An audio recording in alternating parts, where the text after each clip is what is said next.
السلام علیکم ورحمۃ اللہ وبرکاتہ۔ الحمد للہ رب العالمین والصلاة والسلام علی سید المرسلین وعلی آلہ وصحبہ اجمعین ومن تبعہم بإحسان الی یوم الدین۔ اعوذ باللہ من الشیطان الرجیم، بسم اللہ الرحمن الرحیم۔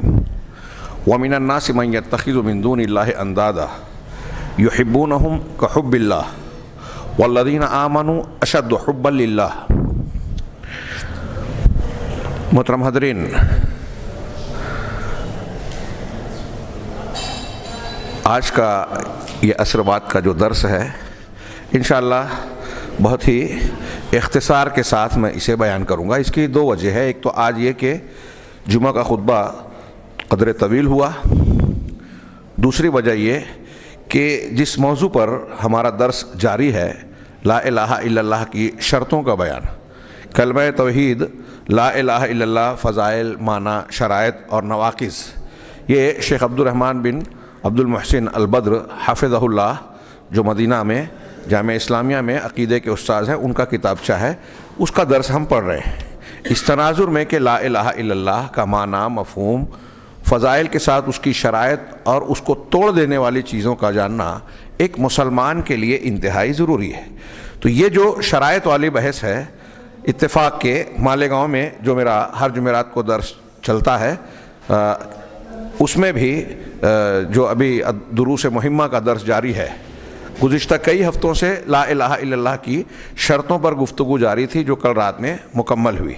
اگر کوئی شخص شوق رکھتا ہے اور مکمل سننا چاہتا ہے تو موبائل کا دور ہے، آپ یوٹیوب چینل پہ جماعت اہل حدیث مالیگاؤں کے چینل پہ جا کے وہ تفصیلی سن سکتے ہیں۔ میں یہاں اختصار کے ساتھ ان امور کو بیان کر رہا ہوں۔ اس سے پہلے جو شرطیں بیان ہو چکی ہیں قدر تفصیل سے بیان کیا ہوں، اور ہم نے اس کتاب میں پڑھا تھا کہ لا الہ الا اللہ کی 7 شرطیں ہیں، بعض علماء نے 8 گنائی ہیں، اور جو 7 مانتے ہیں وہ 8ویں بھی ان 7 میں آ جاتی ہے۔ تو یہاں انہوں نے 7 کا ذکر کیا، اور شرط جب کہا جا رہا ہے تو اس سے لفظ شرط سے ہی اس کی اہمیت کا اندازہ آپ لگا سکتے ہیں کہ اگر کسی چیز کی شرط نہیں ہوتی تو مشروط بھی نہیں ہوتا۔ یعنی اگر کوئی بندہ لا الہ الا اللہ کہہ رہا ہے لیکن ان شرطوں کو پورا نہیں کر رہا ہے تو وہ اس کا لا الہ الا اللہ کہنا اس کو فائدہ نہیں دے گا۔ ہاں، ایسا ہے کہ بہت سے مسلمان اہل الحدیث ایسے ہیں جو شرطوں کو اس طرح نہیں جانتے جیسے ہم بیان کر رہے ہیں، پڑھ رہے ہیں، لیکن وہ انہیں پورا کرتے ہیں اپنی طاقت کے مطابق، تو ان کا ایمان ٹھیک ٹھاک ہے۔ اگر ان کو باقاعدہ شرطیں یاد نہیں ہیں تو ان کے لیے زیادہ نقصان کی بات نہیں ہے، کوئی نقصان نہیں ہے اگر وہ شرطوں کو پورا کر رہے ہیں۔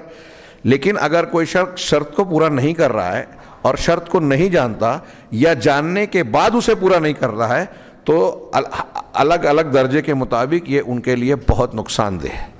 جو ان شرائط میں سے کوئی ایک شرط کو مفقود کرتا ہے، یعنی اس کی لا الہ الا اللہ میں نہیں ہے، تو اللہ رب العالمین کے یہاں اس کا لا الہ الا اللہ قبول ہی نہیں ہوگا، تو فضیلت کہاں سے ملے گی، جنت کیسے ملے گی، قابل غور ہے۔ چنانچہ ہم نے یہ اس کی اہمیت کے لیے میں نے بات دہرائی، اور یہ بھی بتاتا چلوں کہ اس سے پہلے کے دروس میں یہاں جیتانہ میں 4 شرطیں بیان کی جا چکی ہیں۔ پہلی شرط تھی علم، یعنی لا الہ الا اللہ کا معنی، مفہوم، اس کا مدلول اور مقصود کیا ہے، اتنا معلوم ہو کہ آپ جہالت سے باہر ہو جائیں۔ دوسری شرط تھی، اس کی دلیلیں بھی پڑھی، تفصیل بھی جانی۔ دوسری شرط تھی کہ یقین ہو، یقین ضد ہے شرط کی، شک کی، شک شبہ نہ ہو۔ لا الہ الا اللہ جب ہم کہہ رہے ہیں تو اس میں شک و شبے کی گنجائش نہیں، اگر کسی کو شک ہے تو یقین نہیں رہا، اور یقین نہیں رہا تو لا الہ الا اللہ کہنے کا کوئی فائدہ نہیں ہے۔ تیسری شرط تھی اخلاص، اخلاص اس ضد ہے شرک کی، تو جب لا الہ الا اللہ کہہ رہا ہے بندہ تو اس وقت یہ لا الہ الا اللہ مفید ہوگا جب کسی بھی قسم کا شرک نہ ہو، شرک اکبر بھی نہ ہو، شرک اصغر یعنی ریاکاری وغیرہ نہ ہو جو خلوص کی ضد ہے۔ ہاں، اور اللہ تبارک و تعالیٰ نے قرآن و حدیث میں، اللہ کے رسول نے حدیثوں میں اس کو شرط کے طور پر بیان کیا ہے کہ آپ کا کلمہ اور آپ کے عمل وہ اخلاص کے ساتھ ہونا چاہیے۔ اور یہ بھی میں نے بیان کیا کہ اگر شرک اکبر کوئی آدمی کرے گا، توبہ نہیں کیا، تو اس کے سارے اعمال برباد ہو جائیں گے، اور اگر شرک اصغر یعنی ریاکاری ہے تو جس عمل میں ریاکاری یا شرک اصغر ہوگا صرف وہ عمل برباد ہوگا۔ علم، یقین، اخلاص، اور چوتھی شرط پڑی تھی کہ سچائی، کہ سچ لا الہ الا اللہ صدقم مل کر بھی اللہ کے رسول نے کہا کہ جو اپنے دل کی صداقت کے ساتھ کہے گا، سچائی کے ساتھ کہے گا. یہ سچائی جھوٹ کی ضد ہے. منافقین لا الہ الا اللہ بولتے تھے لیکن سچائی سے نہیں بولتے تھے، زبان پر الگ تھی اور دل میں الگ بات تھی. یہ 4 شرطیں ہم تفصیل سے پڑھ چکے ہیں، اور جیسا کہ میں نے بار بار کہا، آج یہ جملہ پھر سے دہراؤں کہ یہ شرطیں کسی کی اپنے ذہن سے نکالی ہوئی نہیں ہیں بلکہ قرآن و حدیث سے ثابت ہے. 5ویں شرط ہے محبت، لا الہ الا اللہ سے اور اس کے متعلقہ چیزوں سے محبت کرنا.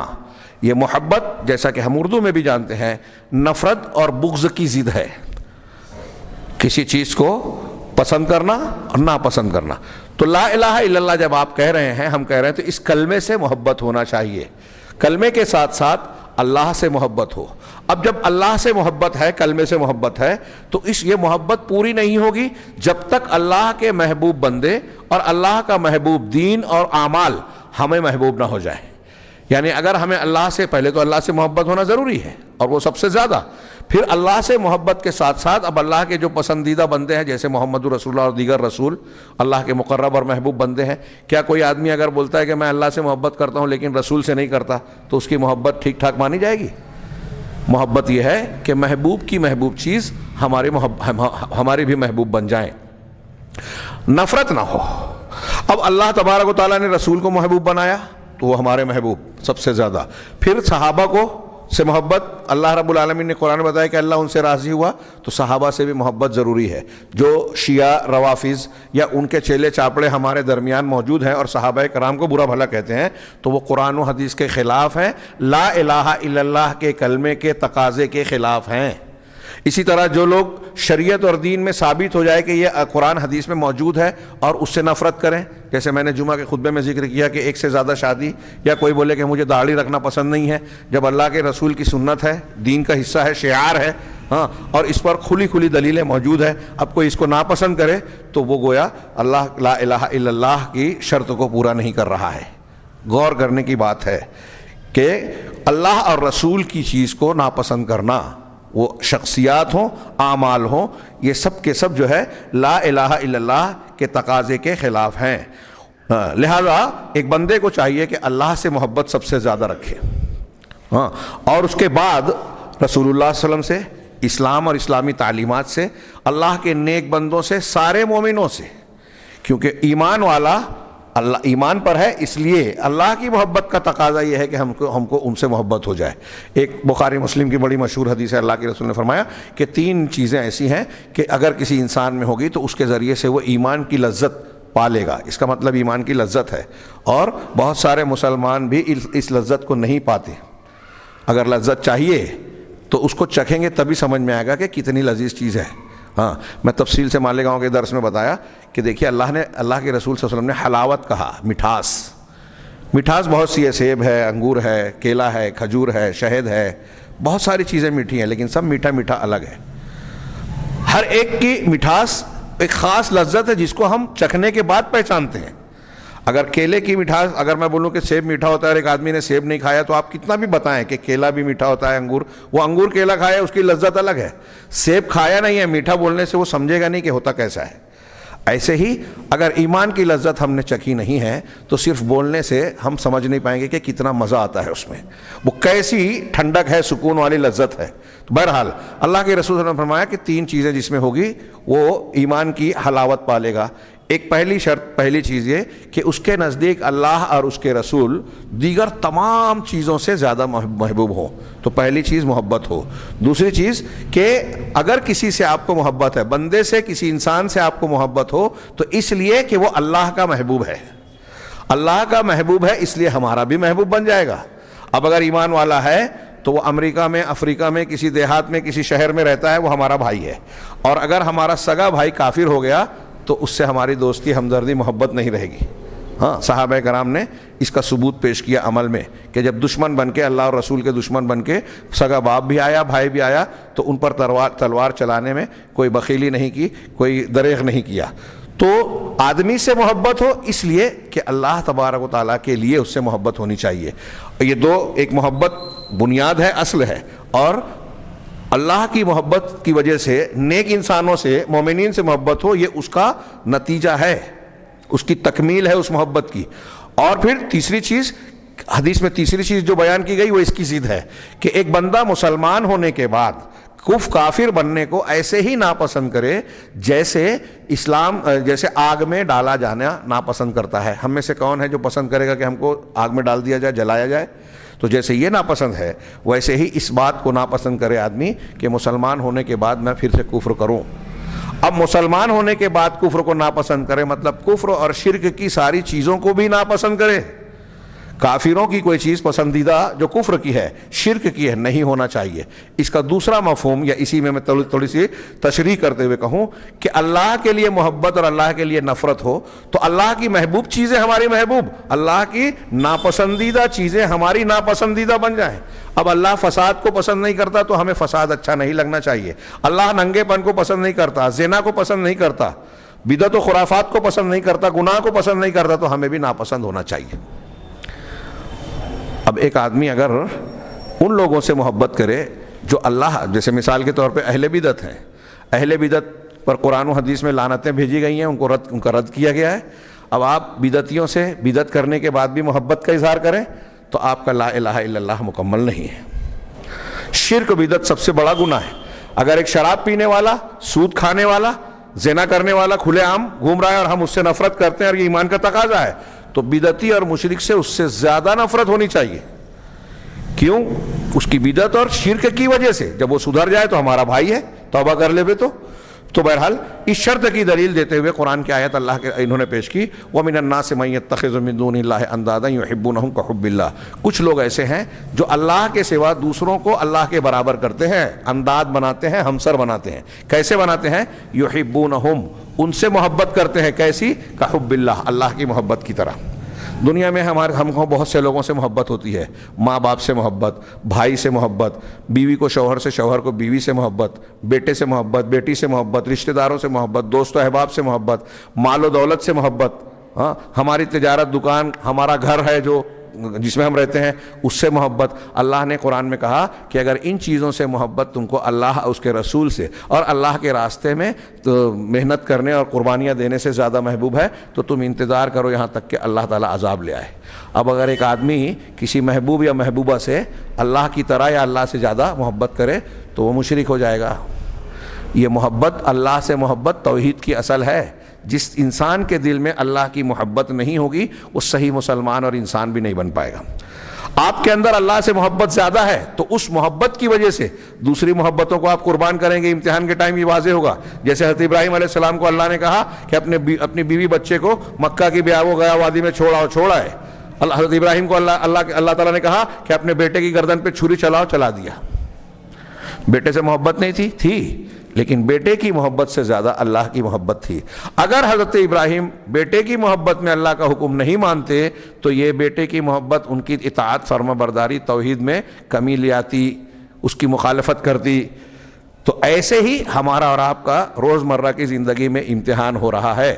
ہمارے گھر میں، ہمارے سماج محلے میں، ہمارے مسجد اور جماعت میں کوئی آدمی غلط کر رہا ہے تو آپ اس کو غلط مانیں اس لیے کہ اللہ نے اس کو غلط کہا ہے۔ اب غلط کو آپ اس لیے صحیح کہیں کہ وہ میرا رشتہ دار ہے، میرا دوست ہے، میرا محبوب ہے، تو اس کے غلط کو ہم صحیح کہیں تو یہ لا الہ الا اللہ کے خلاف ہو۔ آج دیکھیے حکومتیں ہیں، دوسرے لوگ ہیں، ان کی پارٹی کا آدمی کچھ بھی کرے تو سنوائی بھی نہیں ہے، دوسرا نہ بھی کرے تو الزام لگا کے جیل میں ڈال دینا۔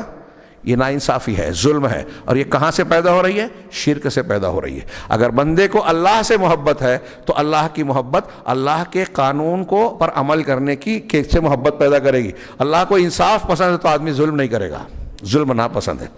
تو اللہ کے رسول اللہ تعالیٰ نے ارشاد فرمایا کہ کچھ لوگ ایسے ہیں جو اللہ سے ویسی محبت انداز سے اس طرح محبت کرتے ہیں جیسے اللہ سے محبت کرتے ہیں، جیسے اللہ سے محبت ہونی چاہیے، یہ بھی ترجمہ کرتے ہیں۔ میں دوسرا کر رہا ہوں، یعنی جیسے اللہ سے ہونا چاہیے یہ دوسروں سے کرتے ہیں تو شرک کر رہے ہیں۔ اگر ایک آدمی، اور پہلے والے ترجمے میں مشرکین مکہ، اس آیت سے پتہ چلتا ہے کہ مشرکین بھی اللہ تعالیٰ سے محبت کرتے تھے، لیکن اللہ سے جیسی محبت کرتے تھے ویسی اپنے معبودوں سے بھی کر رہے ہیں، اس لیے مشرک ہو گئے۔ مطلب محبت بھی عبادت ہے۔ مشرک ہو گئے۔ اب اگر کوئی آدمی اللہ سے زیادہ دوسروں سے محبت کرے تو وہ اس شرک میں اور بڑا ہو گیا، اور ایک آدمی اللہ سے محبت ہی نہ کرے، دوسروں سے وہ خالی ویسی محبت کرے، تو وہ کتنا بڑا مجرم ہوگا؟ اندازہ لگائیے۔ اللہ کے نبی صلی اللہ علیہ وسلم کی ایک حدیث ہے، اوثق اور الایمان الحب فی اللہ والبغض فی اللہ، ایمان کا سب سے مضبوط دستہ ہے کہ اللہ کے لیے آپ محبت کریں، اللہ کے لیے نفرت کریں۔ یہ روز مرہ کی زندگی میں ہمارا امتحان ہوتا ہے کہ ہم کس سے زیادہ محبت کرتے ہیں۔ اگر ہمارے گھر میں بھائی بھائی کا جھگڑا ہو رہا ہے، ساس بہو کا جھگڑا ہو رہا ہے، فلاں فلاں کا، تو جس کی غلطی ہے، جتنی غلطی ہے اتنا ہی بولے، حکمت اختیار کریں، یہ صحیح ہے، اچھی بات ہے، لیکن جو غلط ہے اس کو غلط کہیں، جو صحیح ہے اس کو صحیح کہیں۔ غلط کا ساتھ دیتا ہے اگر کوئی، تو وہ اللہ کے لیے محبت اور اللہ کے لیے نفرت کا سبق بلاتا ہے۔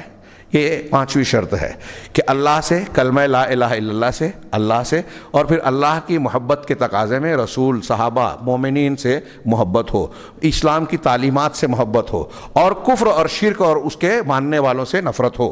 ہاں، چھٹی شرط ہے کہ لا الہ الا اللہ کو قبول کرنا جو رد کی ضد ہے۔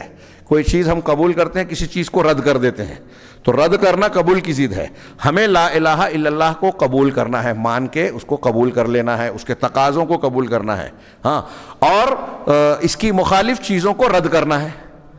اللہ تبارک و تعالیٰ نے، شیخ عبد الرزاق نے بیان کیا کہ قرآن مجید میں پچھلی قوموں کے بہت سے واقعات بیان کیے، جس میں یہ بیان کیا کہ جن قوموں نے لا الہ الا اللہ کو قبول کیا، اللہ تبارک و تعالیٰ نے ان کی حفاظت کی، ان کی مدد کی، اور جن لوگوں نے لا الہ الا اللہ کو قبول نہیں کیا، اللہ تبارک و تعالیٰ نے ان کو تباہ و برباد کر دیا۔ ثم ننجی رسولنا والذین آمنوا کذالک حقا علینا ننجی المؤمنین، کہ پھر ہم نجات دیتے رہے اپنے رسولوں کو اور ایمان والوں کو، اور ایسے ہی ہم مومنین کو ہم نجات دیں، یہ ہمارے اوپر حق ہے۔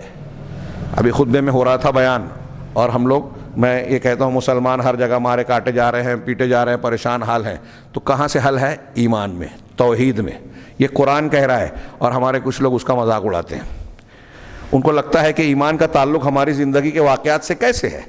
ہاں، ایسے ہے کہ جب آپ اور ہم صحیح ایمان والے ہوں گے تو اللہ نجات دے گا، اللہ بچائے گا، اور ہمارے دشمنوں کو نیست و نابود کرے گا۔ اللہ تبارک و تعالیٰ نے مشرکین کے بارے میں کہا، یہ اس کے شرط ہونے کی، قبول ہونے کی بات، انہم کانوا اذا قیل لہم لا الہ الا اللہ یستکبرون، کہ یہ مشرکین ایسے تھے کہ جب ان سے لا الہ الا اللہ کہا جاتا تو یہ تکبر کرتے، مانتے نہیں، تکبر کرتے نہیں، قبول نہیں کرتے بلکہ اکڑ جاتے۔ اللہ اور رسول کی کوئی بات پیش کی جائے ہمارے سامنے اور ہم نہ مانیں تو یہ استکبار ہے۔ ابلیس نے، اللہ نے کہا سجدہ کرو آدم کو، تو اس نے انکار کیا۔ قرآن کہتا ہے ابا واستکبر، انکار کیا اور استکبار کیا، گھمنڈ میں پڑ گیا، اکڑ گیا، میں کیوں کروں، میں اس سے بہتر ہوں، ہاں، تو نے اس کو مٹی سے بنایا، مجھے آگ سے بنایا، حالانکہ اس کا یہ قیاس بھی صحیح نہیں تھا۔ اور دوسرے یہ کہ اللہ کے حکم کے سامنے عقل نہیں لگائی جاتی، تو اس نے عقل لگائی اور گمراہی کا شکار ہوا، مرجوم راندہ درگاہ بن گیا، تو استکبار تھا وہ۔ ایسے ہی مشرکین کے بارے میں کہا کہ جب ان سے لا الہ الا اللہ کہا جاتا ہے تو وہ استکبار کرتے ہیں، مانتے نہیں ہیں۔ وَيَقُولُونَ، اور کہتے کیا ہیں؟ اِنَّا لَتَارِكُو آلِهَتِنَا لِشَاعِرٍ مَجْنُونٍ، کیا ہم اپنے معبودوں کو جن کو معبود بنا رکھا تھا، بتوں کو پرستش کرتے تھے، کیا ہم اپنے معبودوں کو ایک دیوانے شاعر کی وجہ سے چھوڑ دیں گے؟ ان کو چھوڑنے والے بن جائیں؟ کس کو دیوانہ شاعر کہہ رہے ہیں؟ رسول اللہ صلی اللہ علیہ وسلم کو۔ کیا رسول اللہ صلی اللہ علیہ وسلم مجنون تھے، دیوانے تھے؟ دنیا میں اتنا ذہین انسان پیدا نہیں ہوا، سب سے کامل شخصیت، ہاں، سب سے مکمل شخصیت، یہ دنیا نے بھی مانا، لیکن ان کی بات رد کرنے کے لیے ان کو مجنون کہہ رہے ہیں۔ آپ شاعر نہیں تھے، آپ پیغمبر تھے، آپ جو پیش کرتے تھے وہ اللہ کی وحی تھی، شاعری نہیں تھی، لیکن آپ کو دیوانہ، پاگل، شاعر کہتے تھے۔ تو ان کا رد کرنے کے لیے، تکبر ہے، یہ استکبار ہے، یعنی اللہ کے رسول کی یہ دعوت قبول نہیں کیا تو اللہ تبارک و تعالیٰ کے ہاں راندہ درگاہ بن گئے۔ یہ چھٹی شرط تھی۔ ساتویں اور آخری شرط ہے کہ لا الہ الا اللہ جب ہم کہہ رہے ہیں تو اس کا انقیاد اور اطاعت کریں۔ اطاعت کرنا، اللہ کی بات جب آ جائے مان لینا۔ اب اللہ نے کہا میرے رسول کی اطاعت کرو، سر جھکا لینا چاہیے، رسول کی سنت آئے مان لینا چاہیے۔ اس کا مطلب یہ کہ اگر کوئی انسان اللہ کے رسول صلی اللہ علیہ وسلم کی سنت اور حدیث کو آنے کے بعد بولتا ہے میں نہیں مانتا، میری سمجھ میں نہیں آتا، مجھے پسند نہیں آتی، تو وہ اطاعت نہیں کر رہا ہے، سر تسلیم خم نہیں کر رہا ہے، مطلب وہ لا الہ الا اللہ محمد رسول اللہ، اس کا کلمہ صحیح نہیں ہے۔ کلمے کے صحیح ہونے کے لیے ضروری ہے کہ بندہ اطاعت کرے، انقیاد کرے اور تابع دار بن جائے، یعنی یہ اطاعت اللہ کے حکم اور لا الہ الا اللہ کو چھوڑ دینے کی ضد ہے۔ جو نہیں مانتا وہ چھوڑ رہا ہے، اور جو مان رہا ہے وہ اطاعت کر رہا ہے۔ چنانچہ لا الہ الا اللہ کہنے والے کے لیے لازمی ہے کہ وہ اللہ تبارک و تعالیٰ کے احکامات، اللہ کی شریعت اور قرآن و حدیث کی شکل میں جو بھی تعلیمات دی ہیں، بندہ اس کا تابع بن جائے، اس کی فرما برداری اختیار کرے اور اپنے آپ کو، اپنی ذات کو اللہ کے اور اس کے دین کے حوالے کر دے، کیونکہ اس طرح سے لا الہ الا اللہ کہنے والا جو اس کے تقاضوں پر عمل کرتا ہے، اطاعت کرتا ہے، وہ حقیقت میں لا الہ الا اللہ کو عمل سے ماننے والا ہے۔ اب ہمارے ہاں لا الہ الا اللہ کہہ رہے ہیں اور اللہ تعالیٰ کہتا ہے سود حرام ہے، کہتے ہیں نہیں ہندوستان میں ہم رہ رہے ہیں، سود تو لینا دینا پڑے گا، چوری کرنا پڑے گا، ہندوستان میں رہ رہے ہیں اس لیے فلاں گناہ کرنا پڑے گا۔ اگر کوئی ایسا کہہ رہا ہے یا اور کسی حرام کو حلال بنا رہا ہے، ہاں بھائی بہنوں کا جو اللہ نے حصہ دیا ہے، آدمی کی سمجھ میں نہیں آتا، کہہ رہے محنت ہم نے کی، ہمارے گھر کی بہنوں نے کہا کہ ابا کے ساتھ ہم دوڑ دھوپ کر دیتے، یہ تو چلے جائیں گے دوسرے کے گھر، تو ان کو ان کا حصہ کیوں دیا جائے، تو اس میں کاٹ کسر کر رہے ہیں۔ دینے بھی ہے تو اس میں ایسی عقل لگاتے، ہوشیاری کرتے ہیں کہ جو اس کا حق اصلی بن سکتا تھا اس میں کچھ کاٹ کسر ہو جائے، کمی ہو جائے۔ اگر یہ سب آپ یا کوئی شخص کرتا ہے تو وہ اللہ تبارک و تعالیٰ کے سامنے اکڑ رہا ہے اور اللہ تعالیٰ کے دین کی اطاعت نہیں کر رہا ہے۔ لا الہ الا اللہ کہہ رہا ہے لیکن لا الہ الا اللہ کے تقاضے کو سمجھ نہیں رہا ہے، اس کی شریعت کے سامنے جھک نہیں رہا ہے، تو اس کا مطلب اس کا لا الہ الا اللہ صحیح نہیں ہے۔ اللہ نے قرآن میں ارشاد فرمایا، یہ اس کی دلیل ہے، وَمَن يُسْلِمْ وَجْهَهُ إِلَى اللَّهِ وَهُوَ مُحْسِنٌ۔ کل میں نے ان پہ تھوڑی تفصیلی گفتگو کی۔ جو شخص اللہ کے سامنے اپنے آپ کو اللہ کے سپرد کر دے وے، اپنے آپ کو اللہ کے حوالے کر دے وے، تابع بنا دے وے، یعنی جو اللہ کہے میں مان لوں، ایسا جو اپنے آپ کو بنا دے وے، وَهُوَ مُحْسِن، اور وہ احسان کرنے والا بھی ہو، نیکوکار ہو بھی۔ یہاں کسی انسان کے عمل کے قبولیت کی دونوں شرطیں بھی آ گئی، ایک احسان اور ایک اسلام، یعنی اللہ تبارک و تعالیٰ پر صحیح ایمان، اخلاص ہو اور نبی کریم صلی اللہ علیہ وسلم کی سنت کی پیروی ہو۔ اگر انسان کے کسی بھی عمل میں، عبادت میں یہ دو شرطیں نہیں ہیں تو اللہ کے یہاں قبول نہیں ہوگی۔ تو یہ دو شرطیں جس کے اندر ہوگی، اس میں پہلی شرط ہے کہ اپنے آپ کو اللہ کے حوالے کر دے، مطلب یہ کہ اللہ تعالیٰ کے تعلق سے اپنا ایمان درست کرے اور جو اللہ کہہ رہا ہے اس کے سامنے جھک جائے۔ چنانچہ جو ایسا ہوگا تو قرآن نے کہا فَقَدْ اسْتَمْسَكَ بِالْعُرْوَةِ الْوُثْقَىٰ، تو اس نے مضبوط دستہ پکڑ لیا۔ مضبوط دستے سے مطلب کیا ہے؟ لا الہ الا اللہ۔ مطلب اگر آپ نے لا الہ الا اللہ کو مضبوطی سے پکڑنا ہے تو اللہ رب العالمین کے سامنے جھکنا ہوگا، اس کی شریعت کو ماننا ہوگا، شریعت کے احکامات پر عمل کرنا ہوگا۔ اب عمل کرنا جتنی ہماری طاقت ہے اتنا عمل کریں، اگر طاقت نہیں ہے تو اللہ اس کی پکڑ نہیں کرے گا۔ ہاں، ایک آدمی کے پاس پیسہ نہیں ہے تو زکوٰۃ نہیں دیتا تو وہ مکلف نہیں ہوا۔ ایک آدمی کے سامنے کوئی نیک کام آیا، جیسے اب ہمارے یہاں مسجد، ابھی میں نے کل کہا کہ مسجد توڑ دی گئی، فیصلہ کر لیا گیا، مندر بنا لیا گیا، ہم اس کی طاقت نہیں رکھتے کہ اللہ کے گھر کو بچا سکیں، لیکن دعا کر سکتے ہیں، تو وہ ہم نے دعا کی، بد دعا کی، تو جتنی ہماری طاقت ہے ہم نے اتنا کیا۔ اللہ رب العالمین کے ہاں مجرم نہیں ہوں گے۔ لیکن ایک طرف تو یہ ہے کہ طاقت ہونے کے نہیں ہے تو نہیں کیا، لیکن طاقت ہے اور آپ نے نہیں کیا، اس کا مطلب آپ کا لا الہ الا اللہ صحیح نہیں ہے۔ لا الہ الا اللہ کے صحیح ہونے کے لیے ایک شرط یہ ہے کہ ہم شریعت الہی کی پابندی کریں، قرآن و حدیث میں جو بات ہے اس کے سامنے اپنے آپ کو جھکا دیں، اس کو تسلیم کر لیں۔ یہ الگ بات ہے جو میں نے کہا کہ ہم کو معلوم نہ ہو یا اس کی طاقت نہ ہو اس کے کرنے کی۔ ہاں، ہم جو جانتے ہیں، مانتے ہیں، اس میں سے کچھ چیزیں ایسی ہے کہ ماننے والی ہے، کچھ چیزیں عمل کرنے والی ہیں۔ اگر کسی پر عمل نہیں کر رہے تو کم سے کم اس کو صحیح ماننا چاہیے۔ جیسے میں نے کہا 4 شادی نہیں کر رہے، ہم 2 نہیں کر رہے ہیں، نہ کریں، لیکن 2 کو برا نہ کہیں کیونکہ اللہ کا حکم اجازت ہے۔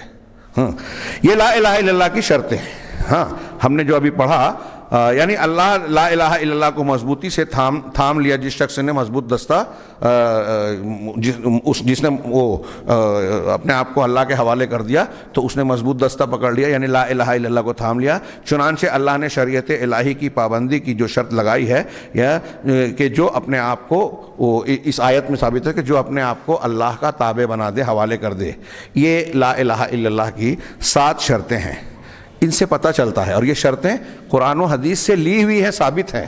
ان سے پتہ چلتا ہے کہ صرف زبان سے کوئی آدمی لا الہ الا اللہ کہے، فضائل سمجھ کے روزانہ کئی 100 مرتبہ پڑھے، 1,00,000 مرتبہ پڑھ لے، 1,000 مرتبہ پڑھ لے، اگر وہ ان شرطوں کے موافق اس کا لا الہ الا اللہ نہیں ہے تو اس کو کوئی فائدہ نہیں پہنچے گا۔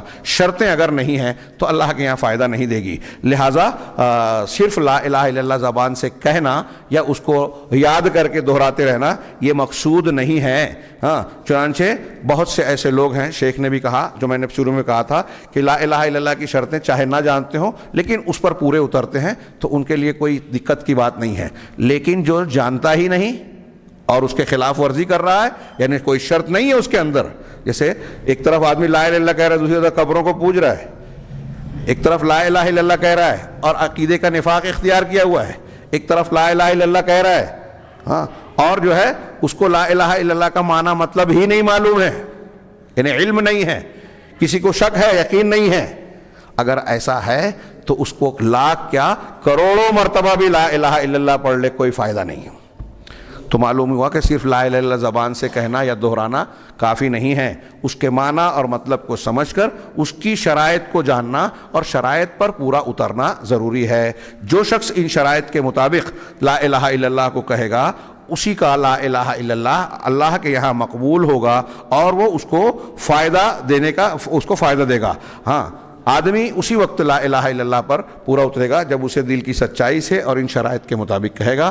ہاں، آدمی کے اندر کوتاہیاں ہوتی ہیں، ہاں، ایک آدمی مانتے ہوئے کوشش کر رہا ہے لیکن اگر کہیں کوئی خطا کمی رہ گئی تو اسے دعا کرنا چاہیے کہ اللہ تبارک و تعالیٰ اس کمی کوتاہی کے ازالے کی توفیق عطا فرمائے اور ان شرطوں کو جیسے اللہ چاہتا ہے اور جیسی ہماری طاقت ہے پورا کرنے کی ہمیں توفیق دے۔ اللہ رب العالمین سے دعا ہے کہ وہ ہمیں لا الہ الا اللہ کو ماننے والا، اس کی شرائط پر پورا اترنے والا بنائے، تاکہ اس کے ذریعے سے اگر لا الہ الا اللہ کو شرطوں کے ذریعے سے ہم نے مان لیا تو بالکل یقینی بات ہے کہ دنیا میں بھی اللہ تبارک تعالیٰ ہماری حفاظت اور مدد فرمائے گا اور آخرت میں بھی ہم کو ہر قسم کے عذاب سے بچا کر جنت میں ڈالے گا۔ اللہ ہم سب کو اہل جنت میں شامل فرمائے۔ وآخر دعوانا ان الحمدللہ رب العالمین وصلی اللہ علی نبینا محمد۔